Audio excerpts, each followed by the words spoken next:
નમસ્કાર, હું ચિરાગ. ગુજરાત લાઈવમાં આપનું સ્વાગત છે. એક નિવેદન અને સર્જાયો વિવાદ અને ફરી ફાટી નીકળ્યો છે વિરોધનો વંટોળ.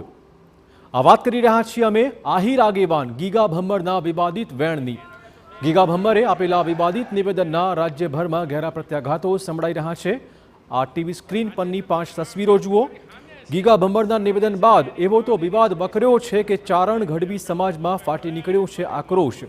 સાહિત્યકારો પણ ઉકળી ઉઠ્યા છે તો ખુદ આહિર સમાજના લોક સાહિત્યકાર એવા માયાભાઈ આહિરે પણ આકરી પ્રતિક્રિયા આપી. વિરોધનો વંટોળ એવો તો ફેલાયો છે કે દાઠા પોલીસ સ્ટેશન સહિત અમદાવાદ સાયબર ક્રાઇમમાં ગીગા ભમ્મર વિરુદ્ધ ફરિયાદો થઈ છે.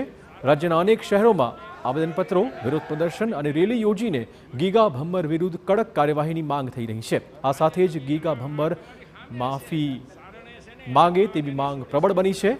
જો રહેશે કે ગીગા ભમ્મર વિરુદ્ધ શું કાર્યવાહી થાય છે. આપને કહી દઈએ કે 14મી ફેબ્રુઆરીએ સમૂહ લગ્નના મંચ પરથી ચારણ ગઢવી સમાજ વિરુદ્ધ ગીગા ભમ્મરે ઝેર રોક્યું હતું.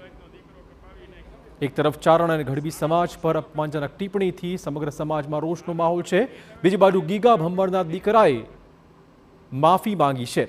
વિડીયો બનાવી ગઢવી અને ચારણ સમાજની તેણે માફી માંગી છે, જેમાં કોઈ સમાજને અપમાન કરવાનો ઈરાદો ન હોવાનો વાત ઉલ્લેખ કરાયો છે. બીજી બાજુ ગીગા ભમ્મરે મૌન સેવી રાખ્યું છે. ત્યારે વિવાદનો અંત લાવવા ભાવનગર અને આહિર સમાજના આગેવાનો ગીગા ભમ્મરને મળવા પહોંચ્યા હતા.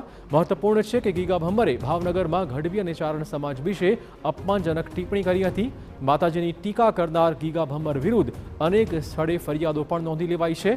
ત્યારે અમદાવાદ સાયબર ક્રાઇમમાં પણ અલગ અલગ કલમો અંતર્ગત ગુનો દાખલ કરાયો છે.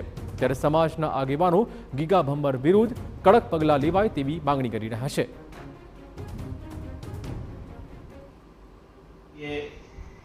કોઈ ચારણ સમાજની લાગણી દુભાણી એવું 2 દિવસથી સોશિયલ મીડિયાની અંદર વાયરલ થઈ રહ્યું છે. તો હું બધાય ચારણ સમાજને, ગઢવી સમાજને બધાને એક વિનંતી કરવા માંગુ છું. કોઈ ઉંમર લાયક દાદાએ કોઈ વસ્તુ બોલે, જીભ લપસી ગઈ હોય તો એનો હેતુ કોઈ એવો કોઈ સમાજને ઠેસ પહોંચાડવાનો નહોતો. એનો ખાસ હેતુ એવો હતો કે એક મહાશક્તિ, ચારણ સમાજ છે મહાશક્તિ છે, એના કોઈને સારા કરવાની આવું એક બોલેલા છે. કોઈ વ્યક્તિને કે મારા કોઈ ચારણ સમાજને કોઈ આવું દુઃખ લાગ્યું હોય તો હું એના વતી માફી માંગુ છું.